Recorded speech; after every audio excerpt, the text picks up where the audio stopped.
From Tally to Cali, It's time to wake up. Wake up! Warchant.com is your ultimate Seminole sports source. And this is Wake Up Warchant, presented by Vitamin Energy. The vitamins. the energy. Now here's Warchant.com's Aslan Hajavandi. and Corey Clark.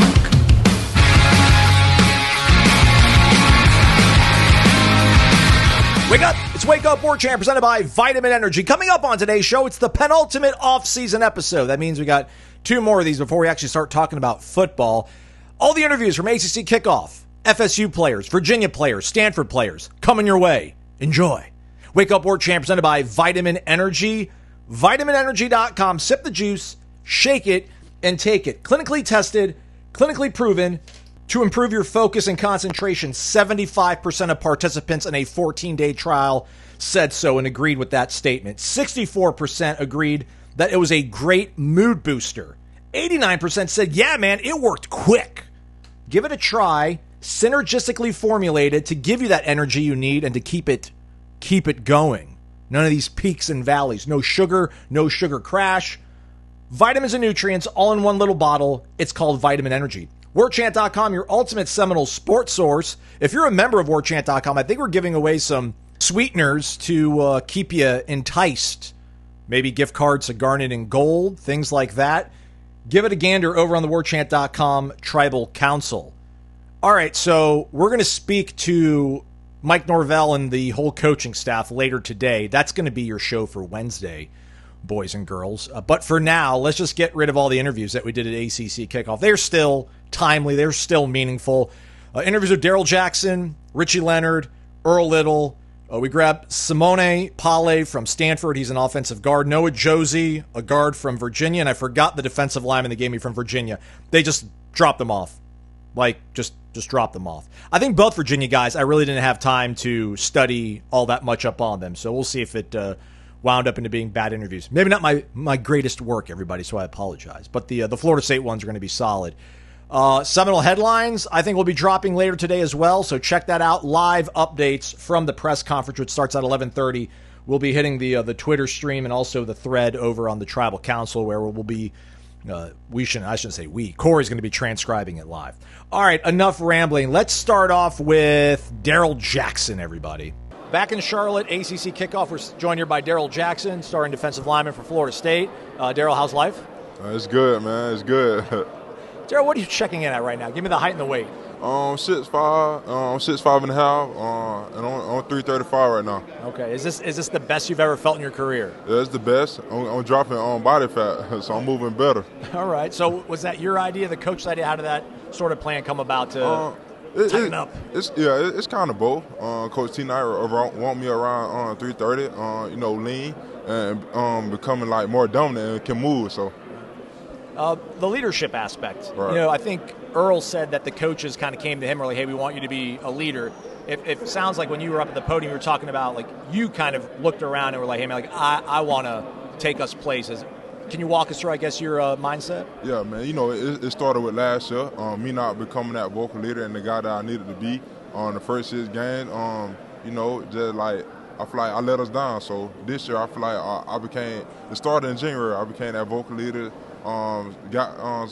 Got the guys around me and just started like going with them, and just building that confidence and seeing what they see, for I can take it to my leadership role and be able to guide them. So, does it feel natural? It feels natural. At the beginning, it was kind of hard, but I've been had it in me. All right. Earl mentioned accountability seems to be a big difference with last year's team and this year's team. And I'm like, man, who can check Earl Little Jr.? He's like, hey, listen, man, I'll let anybody check me. But he mentioned that you're a guy that's holding people accountable. How does that kind of come out? It's tough to look around and tell your guys, like, hey, man, like, you're not doing things right because you don't want somebody to call you out. Right.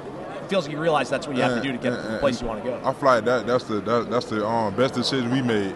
Like be able to hold each other accountable. Last year we weren't able to do that, So this year I feel like which is like guys don't want to hear, like if you're like telling somebody. When you be like homeboys with each other and all that. So how that go. You be scared to check them.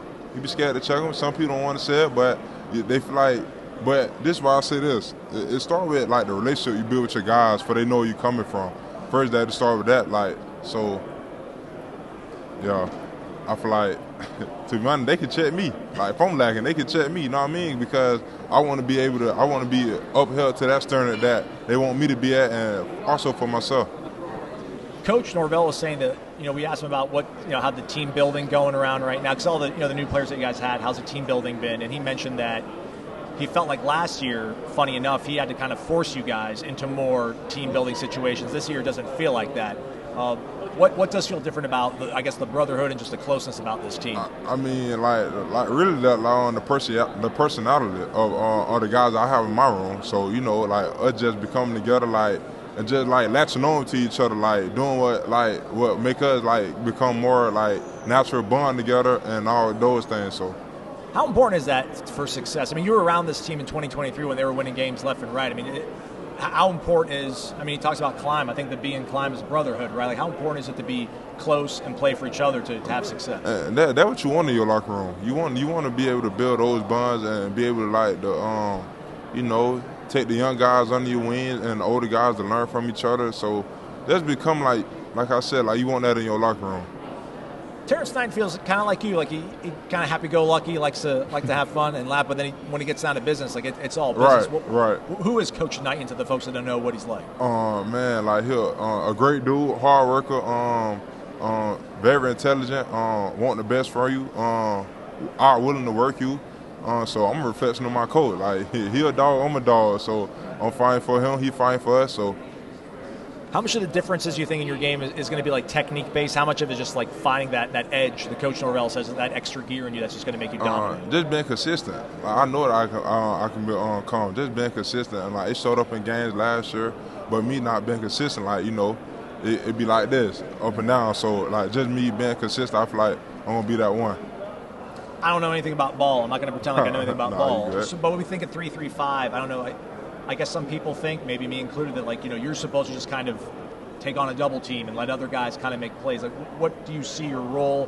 What things will you be doing that's going to help the team be successful? I'm going to be up and down the line, from the 0 to the 9, So they'll play it that far out wide on the edge. I told them I want to play out there. I want to play the 9, especially the first game. I want to get out there. So, man, just me doing whatever to take the win, just show my versatility. Just help the team win.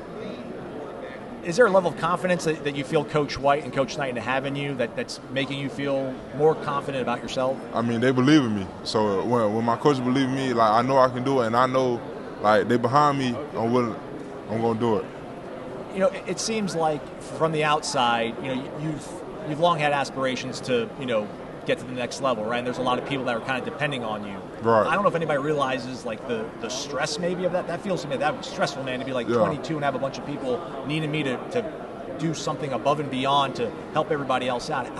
How do you kind of navigate that stuff, or is it something that's positive that helps you perform? Man, you just got to be mentally tough, man. This game not for everybody. You just got to block out the noise and focus on what you need to focus on, the main thing. So, you the one that live the journey. You the one that got to go out there and live it every day. So, you just got to go do it. You know what I mean? So, like I said, it ain't for everybody. Yeah. KJ, Daniel Lyons, how those guys looking? Great. Working their tail off. I can say that. All right, it's ready for the time for those guys to kind of take step. James Williams, what's he look like? Great. He a great. He come along, great pass rusher. People got their concerns about him, but I believe in him, and we believe in each other, and I feel like we'll make each other better. Right. I mean, is there a synergy that you guys are trying to he needs you to be disruptive, you need him to kind of be disruptive, right? That thing going on. Yeah, exactly. I'm picking his brain, seeing what he see, and I can take it in my game. Jason Jenkins is a guy that's kind of ahead of schedule. Coach Norvell said sounds like he thinks he can be ready in the middle of fall camp. Right. How important could he be to your guys' success? What kind of player do you think Jenkins is? Jink worked hard, man. I was there when he got hurt to now. I see his process and what he been doing, to be able to be back this early. You know what I mean? After Achilles, so him just working his tail off. For you being the leader, is it about leading guys like James and Daniel and KJ, or are you trying to even lead the true freshmen? The young guys, because there's some young guys in that room that don't play this year. So just me just being there, my presence, and just the things I say to in my room, how I talk to them, how I encourage them, motivate them, to come along and be those guys that they can be. Diamante, what kind of guy is he like? He seems really he's played a lot of football. He's been in a lot of places. Seems like he's a guy that really appreciates being at Florida State. Tay, chilling laid back. Tay, my guy, man. We love Tay. Tay, you know, he like the big brother. He be vibing, you know what I mean? But he work his tail off, and he a dog. All right, and then DeAndre McCray. Same way, same way. A dog, you know, willing to work, willing to get better, willing to learn. What was your thoughts when you saw Tommy say what he said about Bama? I'm behind him. You know, he just bring that confidence. I'm behind him. What do you? How excited are you to open the season? I mean, you guys had LSU. Well, it was week 1, I guess, a few years ago. But what's it like opening up with these big time games week 1? You know, it's another game for us. Oh, come on, Darrell! It's Alabama. It's a brand new stadium, man. Yeah, we fired up. But you know, like you. We don't leave that to the fans, you know what I mean? We got to go out there and be, you know, level-headed. We're going to be level-headed. Go out there and be us. All right, let's do some of our fast speed round questions. I'm asking these really fast questions. You got to answer them as quickly as you can. You won an award in 2023 for being the top humanitarian on the team. Who was the award named after? Bob Brown. Bill McGrotha. Oh. The McGrotha Award. True or false, Franklin County is named after Benjamin Franklin? No. True. What? That's what Wikipedia said, at least. Man, that is not true. That's what Wikipedia said. True or false, Kevin Noles and Patrick Payton were both ranked ahead of you coming out of high school, overall. Yes. They were. You were the number 99 prospect in the state of Florida. Knowles was 50th, Patrick Payton was 25th. Right. So you have a chance here to go nuts. Brisket or ribs? Ribs. Steak or lobster? Steak. Window or aisle seat? Window. When's the last time you used AI and what'd you ask it? Oh, use AI. You don't? Nah. Good, I'm trying to hold out too. But we probably need to get on top of things. What is the most responsible thing, or what do you plan to be the most responsible thing you do with your revenue share money? No. Save. Smart man. Darrell Jackson joining us here at ACC Kickoff in Charlotte. Best of luck this season, Darrell. We appreciate the time, man. Yeah. We're back at ACC Kickoff, Charlotte. Earl Little in the house, everybody. Give it up for Miami's finest. Earl looking sharp. How long did it take for you to figure out this outfit? A few days. I ain't gonna lie to you. A few days. I feel like fashion is kind of my strong suit, so it didn't take too much for me to get fresh. Anybody help you out? My dudes, my mom, she definitely helped me out. You know what I'm saying? Mom always there for me. She's always helping me out. Yeah. All right, man. Explain to me. I'm not a ball knower. What position are you going to be playing this year, and what are you supposed to be doing? I'll be at the rover position in this newly 3-3-5 that we're running. Just playing the post, playing the half field. Whereas I'm in the box, I'll be in the box sometime. Put my pads on people, blitzing off the edge, blitzing up the A gap. Just doing everything. You know what I'm saying, for the team, for real. Is it one of those things where the coaches kind of notice your skill set, like, hey, let's put you at rover, or do they explain the positions and you're like, I want to play that spot? Nah, just knowing the tenacity I play with, my pedigree, I feel like that's something that Coach Norvell spoke to the coaches about, and that's the fit they put me in. So it was definitely just my ability to play how I play. That's what led me to playing at the rover position. What was it like to be recruited and wanted by Nick Saban? It was definitely a blessing being wanted by Coach Saban. Coach, to his pedigree, he's a living legend, as you know. It was definitely a blessing, getting recruited by him at a young age. Yeah. Was it hard would it have been hard to say no to him? I mean, we heard that, you love Florida State, you want to be at Florida State, but, when Nick Saban's like, hey, man, come to my school, you're a defensive back, it's like, hey, man, this guy's going to get me handled for life. It was. With him, at your neck, and them putting the type of DBs they put out into the league, year in and year out, it was kind of like, okay, that's something I want to be a part of. So, that's what happened. But now I'm here. I'm playing for the state. Earl, man, you were it coming out of high school. You've had some injuries that you've had to deal with. Just you've had to kind of wait your turn for this to all happen, man. Just how ready are you? How's that made you maybe better, or how's it changed you? It definitely made me stronger. Just facing the adversity I had to go through. It put a lot on me mentally and physically, obviously. But I feel like everything happens for a reason. and I'm here today for a reason, and I can't wait to put, my showcase. I can't wait to showcase my talents, my ability this coming up fall. Do you feel like tip-top shape? Is this the best you felt, or is it close to the best you felt? Yes, I definitely feel great. My body feels great. My mind's great. I'm great, and my gameplay gonna be great. And I'm excited. Yeah. What's this defense going to look like, do you think? I mean, I know we keep hearing 3-3-5. I mean, is this going to be aggressive to the point where you guys are the coaches willing to allow you guys to make some mistakes if you guys are trying to make big plays, or how would you kind of attack things, you think? I feel like the coach, T. White and his staff, they do a great job of, just putting us in position to play fast, just play with relentless effort. And, yeah, I feel like, hey, as long as you playing fast, that's gonna look good on tape. Whether if you make a mistake, if you're playing fast, that'll that'll cover the mistakes that you made. So I feel like they allowing us to play fast, just attack opposing offenses from different angles and stuff like that, and that's gonna be great for us. Is there something they do to free you up that allows you guys to play fast? I mean, it's one thing to want to do, but is there something that they're creating that allows you to play at that pace you want to? Schematically, I feel like we have a lot of stuff in, but it's easy for guys to pick up on, and that's what's allowing us to play fast, at an up-tempo rate, and that's going to allow us to, show our true instincts. What's Darrell been like this year? He talked about, you also talked about they asked you to be a leader. He said he kind of wanted to absorb a leadership role. How have you seen him kind of maybe grow and change over the last year? He's not really a vocal guy. I know he's big, and everybody listens to him when he speaks, but, I feel like he's grown over the years. And I feel like the position he's at right now, he's at his best right now. I can't wait to be alongside him, playing with him.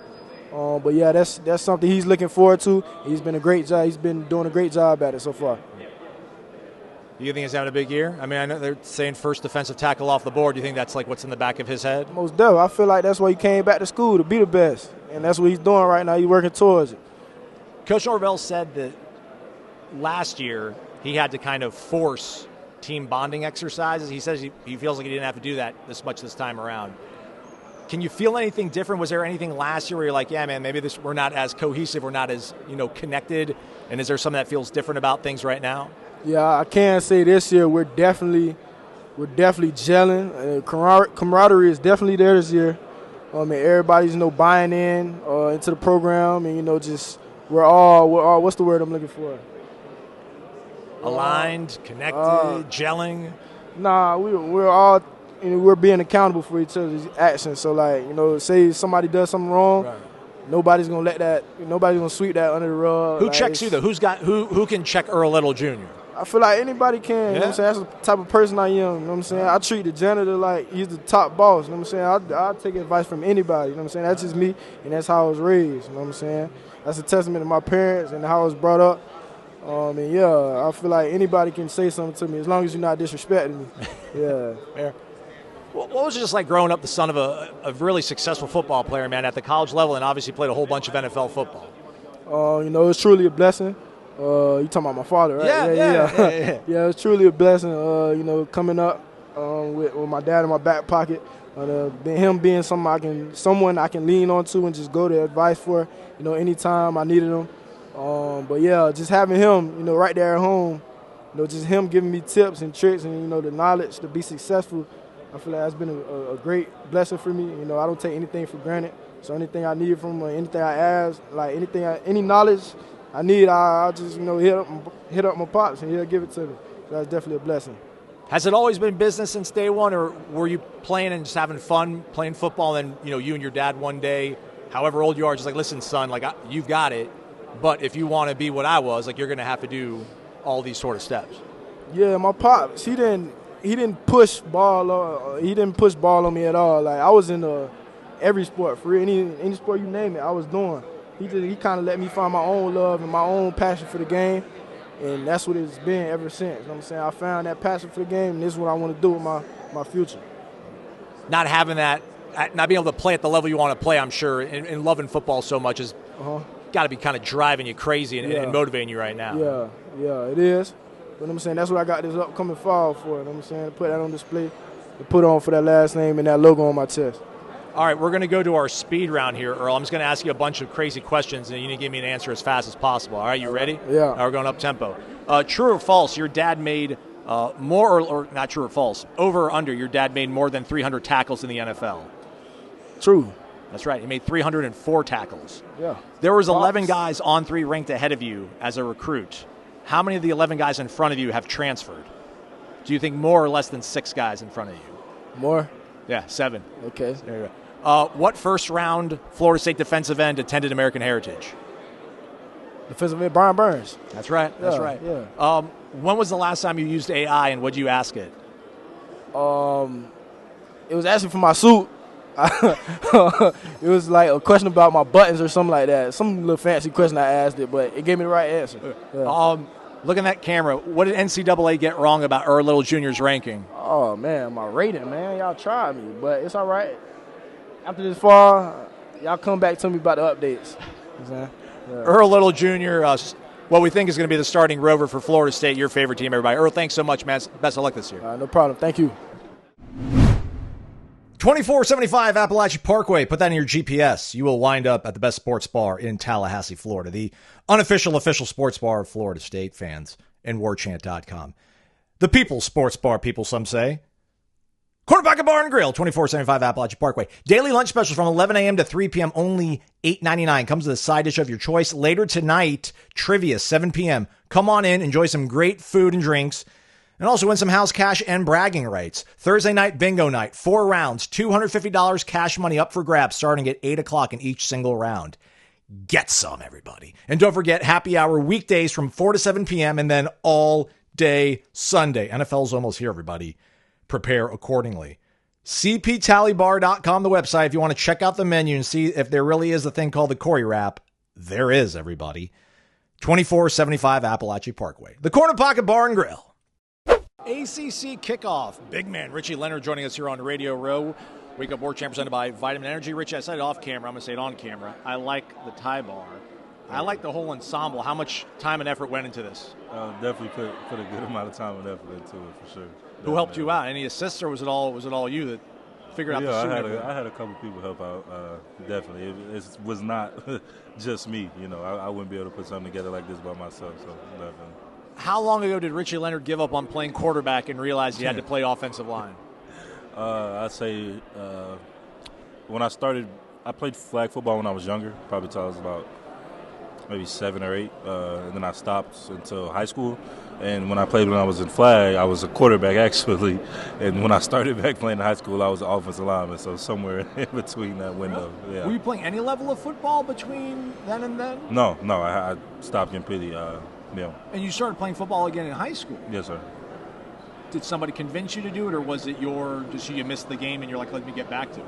A little bit of both. I kind of always, in the back of my head, knew maybe I'd want to get back out there, but I had been away from it for so long. And we had some really good older players at my high school kind of convinced me to jump back into it. So you play quarterback, you take like 4 years off, you come back, you're like offensive line. Right. What was that like? It was very different. But I'm glad I landed in the offensive line. I feel like that's more suited for me. So yeah. Why so?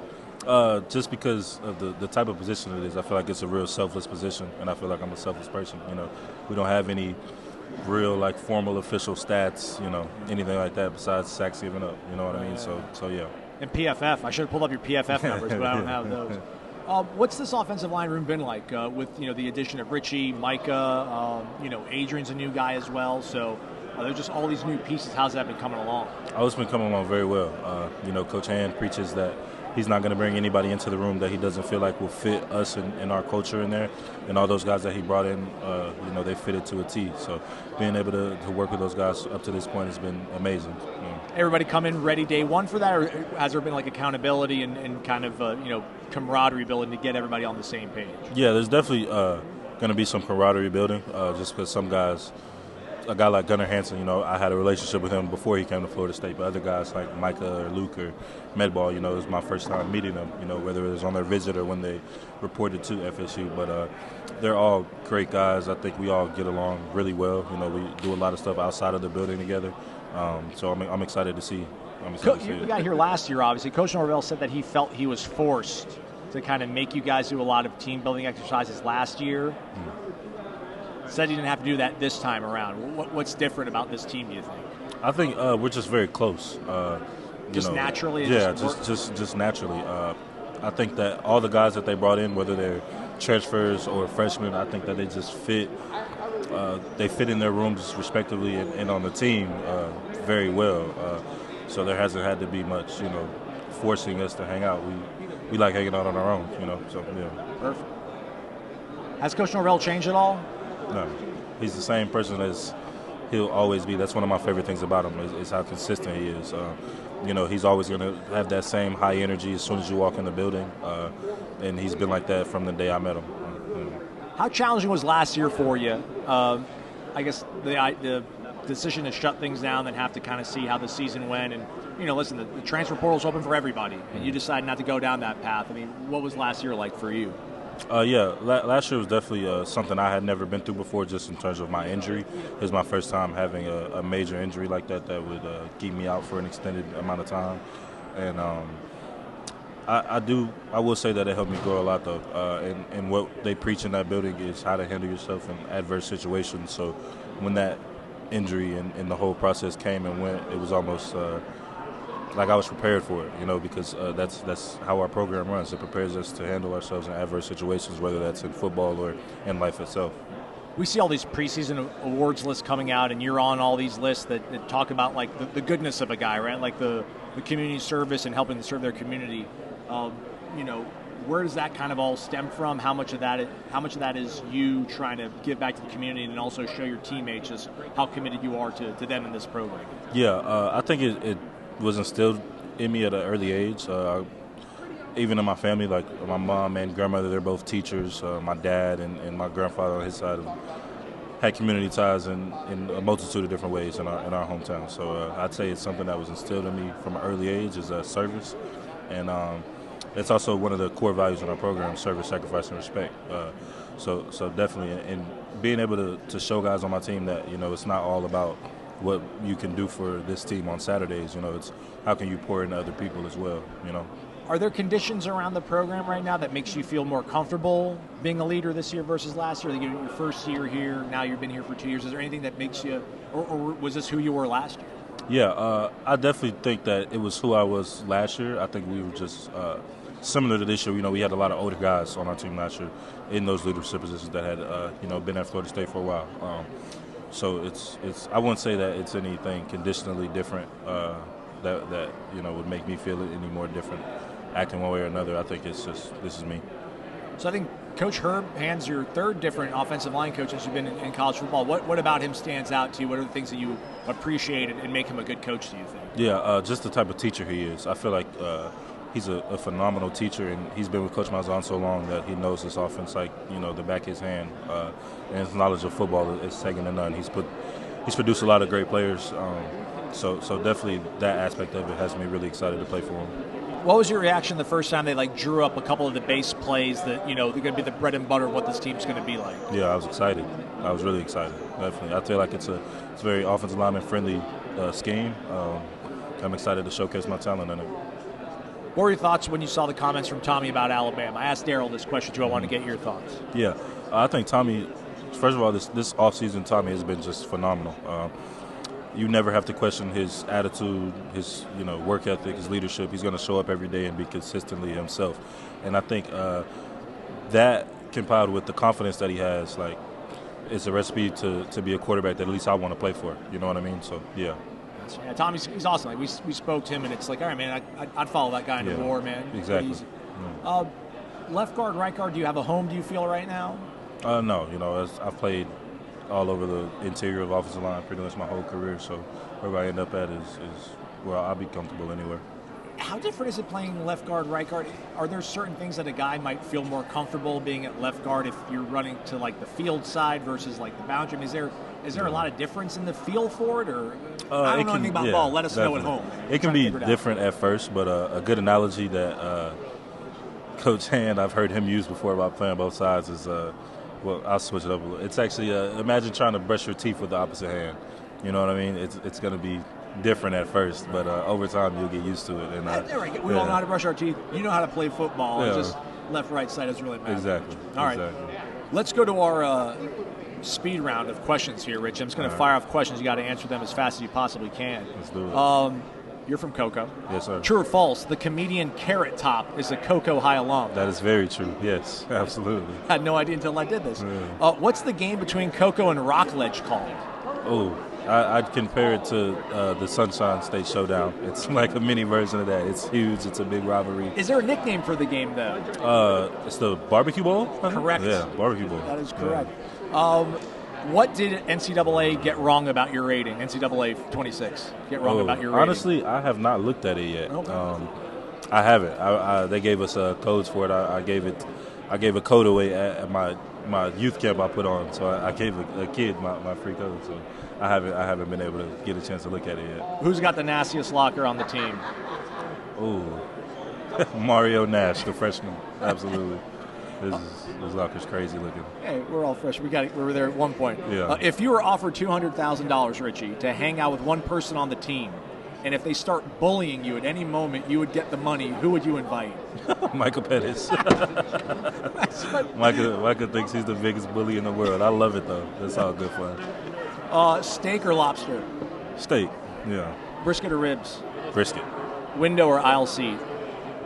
Window. Yeah, window. Toothpaste, white toothpaste or the blue gel?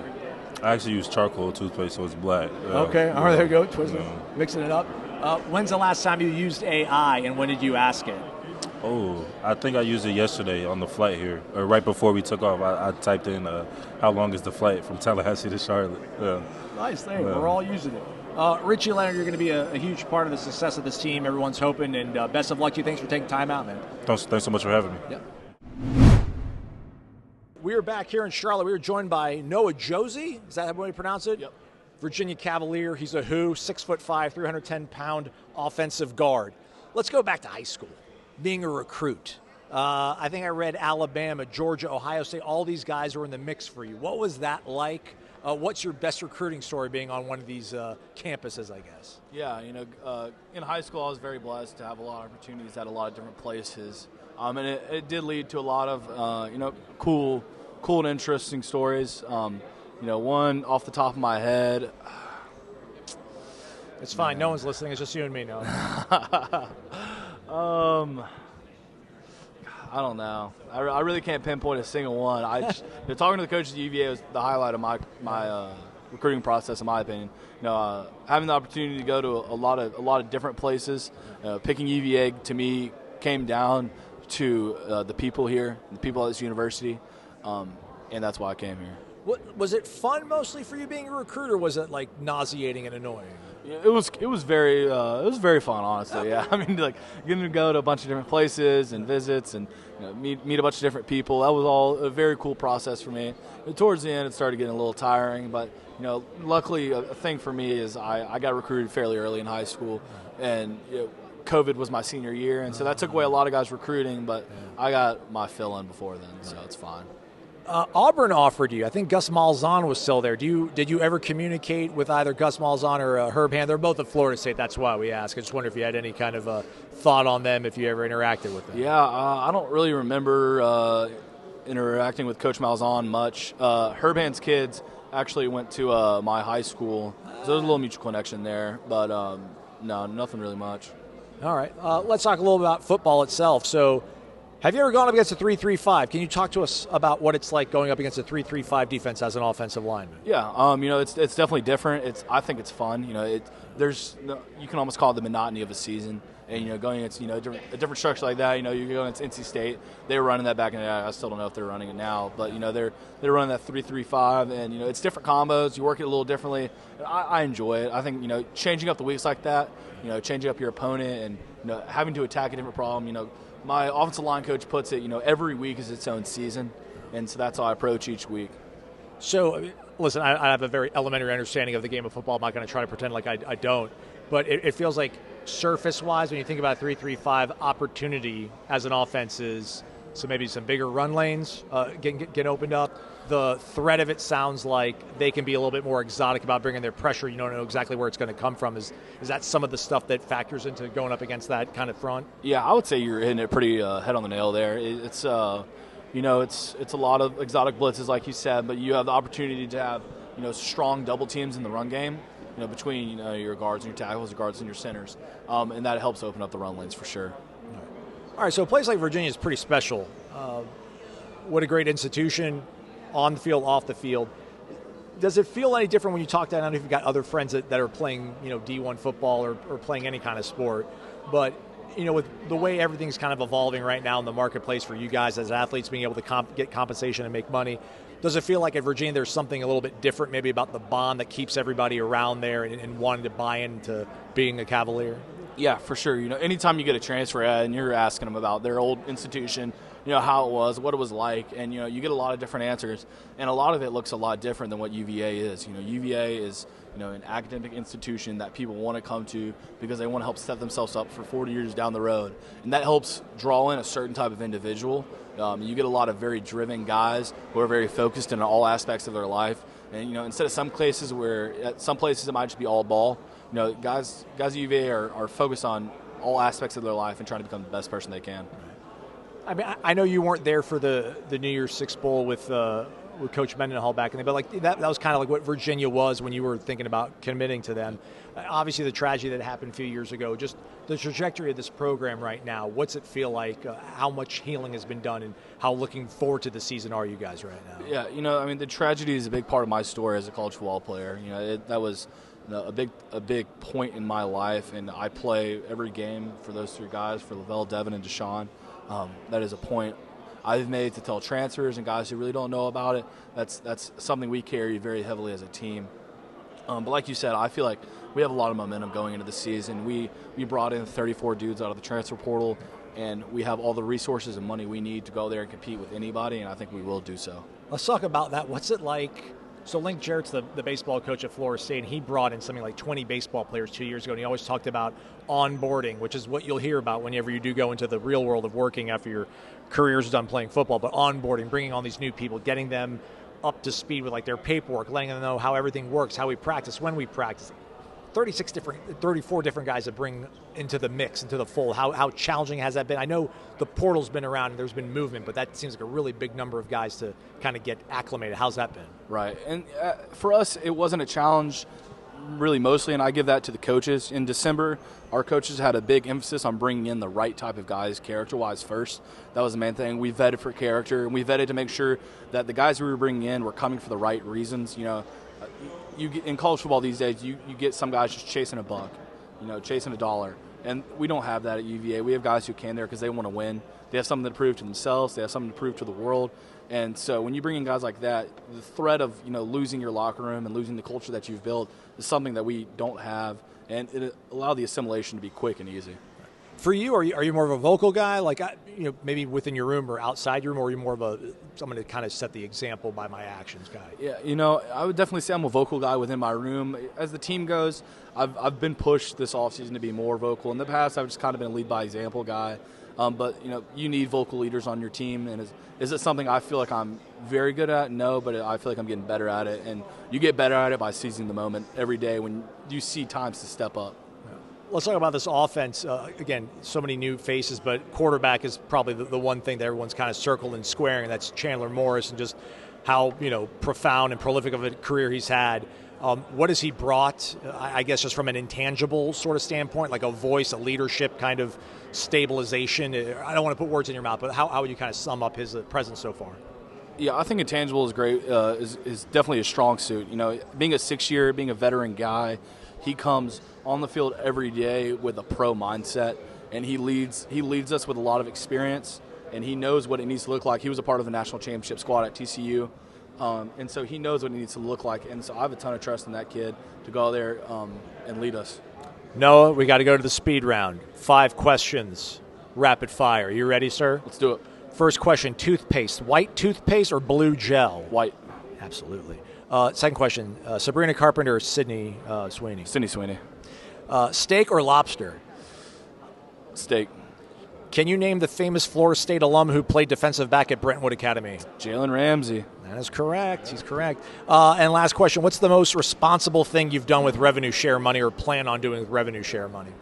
I have a guy, a team that handles all my money for me, so it's really not even in my hands. It's not even in my brain right now. So it's set up. It's set for down for the future, and hopefully it just grows. Smart man. Yeah. Smart. QQQ. Yep. There you go. There you go. All right. Noah Josey from Virginia joining us here on Wake Up Warchant. Thanks so much, man. Yep. Best of luck this upcoming season, man. Appreciate it. Decisions. Power or speed, quality or quantity. How about both? How about all? You don't have to sacrifice anything when you choose Brunt Workwear. You're not only going to get durable, well-crafted, resilient workwear, but also really stylish choices that allow you to go ahead and pivot right from the job site to your kids' activities, running errands, or meeting up for drinks after work. And since Brunt Workwear is geared for you, the real worker, they know you've got no time to waste. You need those work boots to deliver once you get them in the mail and you lace them up. So enjoy the peace of mind of work boots and gear that are ready to go right out of the box. Got that broken and comfortable feeling day one to give you the comfort and security you want. Use the promo code WAKEUP. I'm going to say it one more time. Wake up. It's all one word. Over at bruntworkwear.com to save $10 off your order. I'm going to say the website again, everybody. You ready?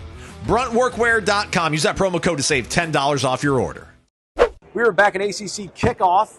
We were joined by Stanford offensive lineman Simione Pale. Simi's if I call you Simi, is it Simione? That's fine. Simi's fine. All right. So reading your bio, 9 relatives that played college football. Right. Your dad coached you. Was there any doubt you were going to play college football or football in general as a kid? No, I started at 8 years old. Started off really early, and I think I've grown up because my dad was also a teacher and coach as well, and I've just always grown up like trying to model after the dudes that he's brought up and that have went on and played in college and stuff like that. So I think in my mind there's no question I was going to come to college football and play, whether it's D1, D2, or wherever. What was recruiting like being a kid from Sacramento?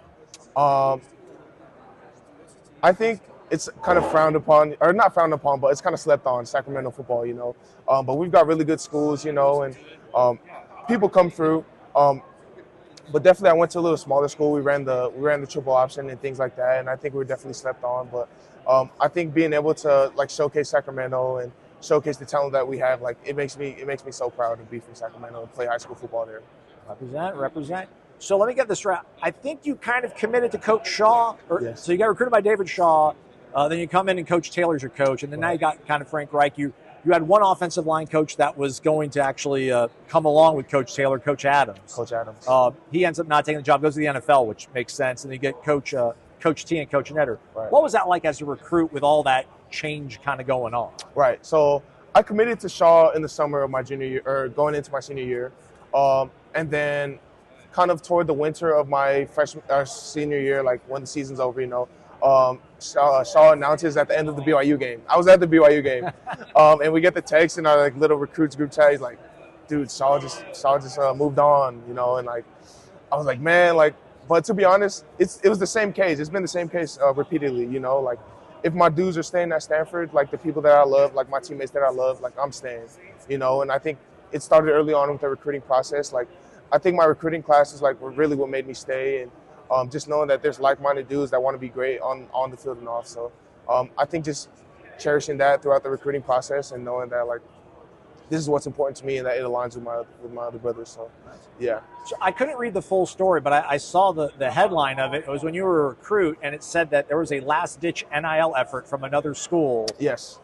You don't have to give me the name of the school. Okay. But how does that happen? What happens? You get a phone call? Does somebody call your dad? Yeah, I think it's through my parents. My dad just told me hey, these guys are offering. And I was like, Dad, it was was a lot right more, before signing a little away. More? Just a little. Well, they didn't really talk NIL my senior year because I think it's still new to Stanford, and Stanford's really nitpicky about following the rules and stuff like that, which I appreciate, So, but this other school though, this other school, yeah, were they was it a pretty big number? Where you're like, Dad, at that time, I was like, Dad, or my dad was really the one. He's like, son, look at this, yeah, but it was right before signing day, so it's when Taylor comes in, and we're trying to figure out do we want to switch before signing day or stuff like that? But I really like Taylor. I saw that all my dudes are still committed. It's man, let's do it. Let's do it. And I signed with Stanford. So.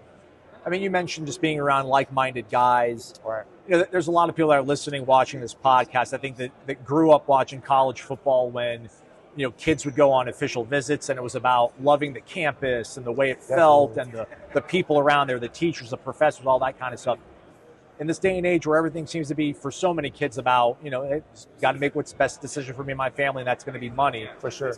Is it different at Stanford, especially with all the kind of changes in terms of coaches that have gone on? Is it different in terms of the way you guys like love one another and love that institution? Right. I think and value the education that you get from Stanford University? Definitely. I think there's like a process of like, I think Coach Taylor said this, but it's a process of filtering, you know, that you go through. Like you got to take 2 APs, you got to take, like they didn't let me take electives that I wanted to my senior year, you know, like they're like, no, you're not going to take pottery or nothing like that your senior year. You're going to hop in physics, you know, like, and I think there's a lot of sacrificing that you do that if you want to get into Stanford, you know, and I think when we get there, it's like, why would we leave? You know, we worked so hard to get here. There's like a barrier of entrance to get there.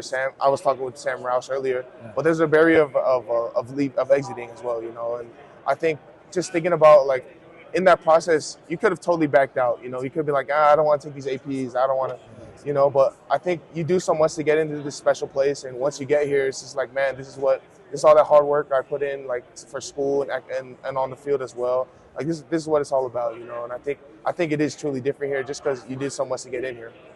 By APs, does that mean advanced placement? Advanced placement, yeah. Okay. So you have to take 2 your senior year, and also you can't be taking, you can't just take those 2 and then a lot of, fluff. What's your major? STS. So I think it's a Stanford specific major, but it's Science, Technology, and Society. All right. It's good. Covers a lot of bases. Yeah, definitely. In the emerging markets and world that we have. How tight is this team?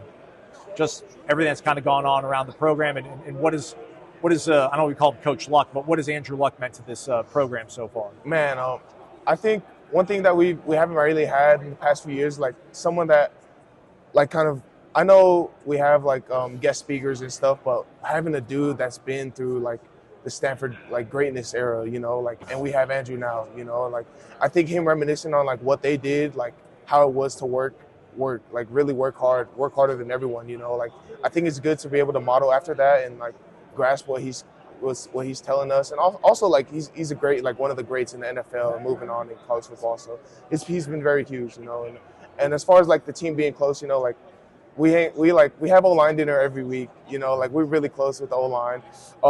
Me and my teammate have a house, like they come over oftenly. We have a hot tub. We'll hop in the hot tub. We'll hop on the game, and like just little things like that. I think it's so important for like the chemistry of a team, and we're definitely real tight as a team. And I think one of the standards that Coach Reich has set for us is like accountability, you know, like holding your teammates accountable, and like there's very low ego, like when it comes to that, you know, like not many. Obviously, it gets a little chippy during practice, but as far as like holding dudes accountable, you know, like they take it as a man and they know like your brother wants you to get better, you know. So I think that speaks to how close we are, just how accountable we're able to hold each other. What were your first impressions of Coach Reich? Very passionate. He came into our office, I think, the first day of spring ball or the day before spring ball, like a pre-spring ball meeting. And very passionate, you know, like before any X's and O's, like he talked about his standards, what he's passionate about with football. And I think that kind of lights a fire under us, you know, like, because I think previously there's a lot of X's and O's and things like that. But he's like, initially, like, I want to talk about what I'm passionate about and what the standards are of this team are going to be. And I really appreciated him for that. And I think we're going to be better for it. Weird dynamic with him only agreeing to be your guys' coach for kind of 1 year. Mm-hmm. What's that been like, and what was the intensity like at spring? Did it feel different than, you know, maybe previous springs you'd gone through? Yeah, I think spring went really well. And I think with all the controversy that we've been through, you know, like I was thinking about it earlier, but like we're Stanford, man. We're not Taylor, man. We're not Shaw, man. We're not Coach Reich, man. You know, we're Stanford, man. We're here for the school, you know. So regardless of who the coach is or like what's going on in behind the scenes, you know, like we're playing for each other. And I think spring we really were able to elevate because like Coach Reich was a great coach and set standards and culture, and we're able to hold each other accountable and things like that. But I think spring ball went really well, and we're going really hard. And I'm excited about this year. I know you look forward to every game. Is it going to be cool to have Florida State come all the way halfway across the country to come play on the farm? That would definitely be sick. Them coming here and us coming out there to Miami I forget what week, but those 2 games are like, yeah, man, we're going against some Florida boys. It'd be pretty cool. Quarterback is always a huge part of success for a team. You guys got Elijah Brown. You also got Dylan Rizek that came in from UCF. What did you see from those quarterbacks, and what do you guys like about both of them? EB, I think he's very accurate. He's got a lot of talent. I think it'll come with like a lot of more experience. I think he needs. I think that's what he's been talking to us about. Dylan Rizek, very firm, like very affirmative. Like in the huddle, you can just tell like he has a very sudden like tenacity about him, like trying to get things done, and I really appreciate that about him. But we'll see in fall camp. I haven't really seen. We also have Bengal Branson from Oregon State. Oh, yeah, he's a dude too. So we'll see. I haven't we've only been doing OTAs and things of that nature. But I'm really excited about all 3 of them. We're going to go to our speed round, Simi. We're getting wrapped up. We got 5 questions, lightning round. First question: you got 9 relatives that played college football. Right. Who's the most famous that we might know? Henry To'o. He's middle linebacker for the Texans. That's right. Ribs or brisket? Gotta go brisket. All right. Window seat, aisle seat on the plane? Aisle seat. Okay. What did PFF say was your best game pass blocking last year against what team? Ooh, I believe it was Syracuse or Cal. Cal. It was Cal. 87.4 you graded out at. And last question, who's been your favorite ever preseason camp speaker that's come to speak to you guys? Let's see. This was actually spring ball, but we had Zach Ertz come and talk to us and just about the importance of practicing and stuff like that. I really enjoyed the speech. All right. Simione Pale from Stanford joining us here on Wake Up Warchant. Thanks so much for your time. Best of luck this season. Thank you so much, Aslan. Absolutely. We're back. It's Wake Up Warchant, presented by Vitamin Energy. VitaminEnergy.com. We're at ACC Kickoff. We got Jahmeer Carter with us, everybody. We got somebody in the trenches. Y'all like the trenches. We got you covered. Jahmeer, defensive lineman with Virginia. How are things at ACC Kickoff so far? Well-dressed. Plain Navy suit, timeless, friend. Yeah, I appreciate it. That's like the first step for me. As long as I look good, it makes things a little bit easier. But no, it's been great being able to network with everyone and, talk about our goals for the season. What are the goals for Virginia football? Yeah, within our locker room, we have one goal, and that's to win the ACC. Like everyone else in this conference, that has the same goal. Words don't really mean too much unless you apply action every day. So we're excited what we can do this year. Do you guys look at anything like SMU, what they did last year, and think, like, why not us? Like, we can do this. We can kind of pull something off really 1 year and turn everything around quickly. Yeah, I think when Coach Elliott first got here, I'm going on 4 years with him now, being my head coach, and that's something that he brought with him is why not UVA? That stuck with me through this time. We all believe that. We believe that every year. So there's a lot of parity in this league. The league can always change, and you never know what to expect. I know it was a long time ago, but what was it like being a recruit? What do you remember about your recruiting process? Was it a fun thing or was it annoying? I think for me it was annoying just because I like stability and I like knowing, exact futures. But once I committed to UVA, everything was so much easier. I committed early. I committed probably my sophomore summer, and I shut things down.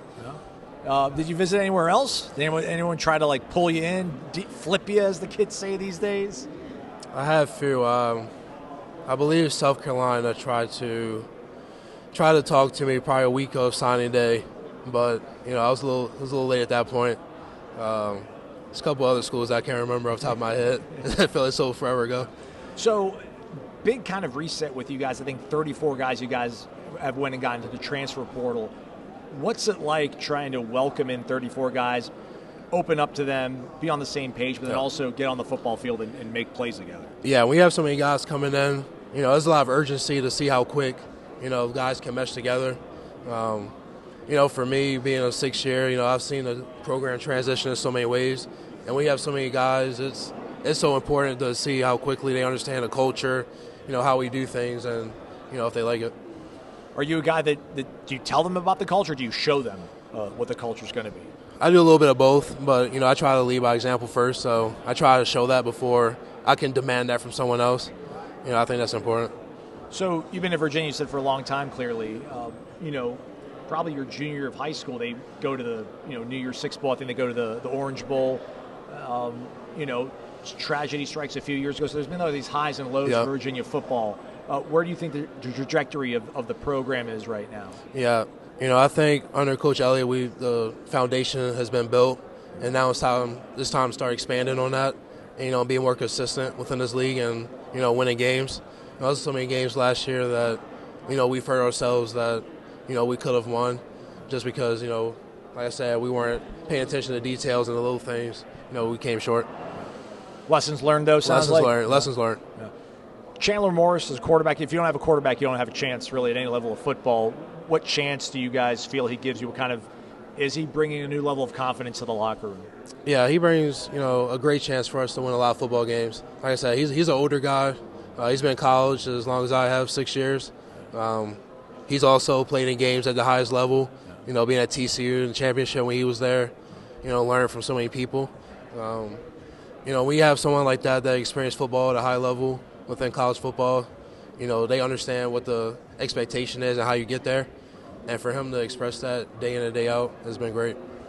I know you guys got the Commonwealth game. That's always a big deal for you at the end of the season. But what's that Friday night like when you saw the schedule drop and you saw Florida State's going to come visit you guys on a Friday night at Scott Field? What was your initial thought? Like every game, we're excited. It should be a good game. It would be a night game. I'm not sure if it's a primetime game or not, but I think it's going to be like a night game. It'll be a night game, but so the atmosphere is going to be great. I've played in a lot of exciting football games throughout my career, so it'll be another exciting one. You ever play against Tommy Castellanos? I did. I played against Tommy when he was at BC. Yeah. So besides that, was he easy to hem up, or was he a tricky guy to get on the ground? Was he always moving around and quick? Yeah, there's so many great quarterbacks in this league. He's someone that can threaten the defense in so many ways, running or passing. Right. I go on and on, but when we get to him, there'll be a scouting report ready. Yeah. When you play defense, I mean, you hear a name like Gus Malzahn as an offensive coordinator. He's at Florida State now. Did you have an idea of what his reputation is and what kind of offenses he usually throws at people? Personally, I do not. Yeah. So I'm a big defensive guy, so I don't know too much about offensive coordinators and their style, but as weeks come along, I started to pick up on tendencies. All right. Hey, let's go to the speed round here. We're gonna ask you a few questions. Yep. We're gonna go as fast as we possibly can. All right. First question: what game last year did Pro Football Focus say was your highest graded best game? Oh, what's that? UNC? Maryland. 72.1 they graded you out. They graded you out at 72 against Virginia Tech. Okay. That was your second best. When it comes to barbecue, steak or brisket? Or, I'm sorry, brisket or ribs? Brisket. My man. Do you think most of your friends would rather go on a date with Sabrina Carpenter or Sydney Sweeney? Probably Sabrina. All right. Who's the most famous alum from your high school? Rudy Gay. Oh, really? Rudy Gay. He went to my high school. Nice. When it comes to toothpaste, the white toothpaste or the blue gel? White toothpaste. I'm a white toothpaste guy. Yeah. My lady bought blue gel. I'm like, what are you doing? Window or aisle seat on the plane? Window. I like seeing them. Yeah. I used to be I'm not an aisle guy, but the windows where I used to be.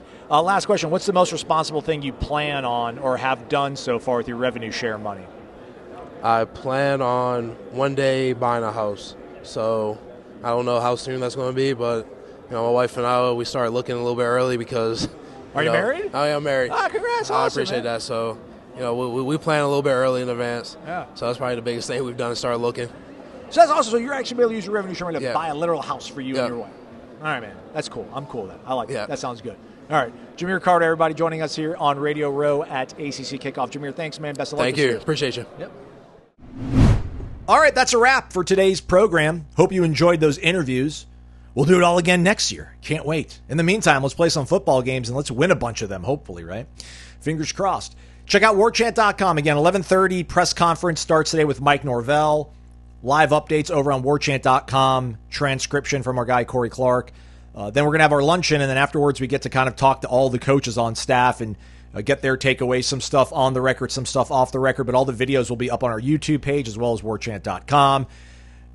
Enjoy headlines. I think the guys are going to record maybe 1 hour and then try to race back and do a live hour possibly, so check that out as well. All right, good talk. We'll see you guys out there. Thanks for listening to Wake Up Warchant, presented by Vitamin Energy, vitaminenergy.com.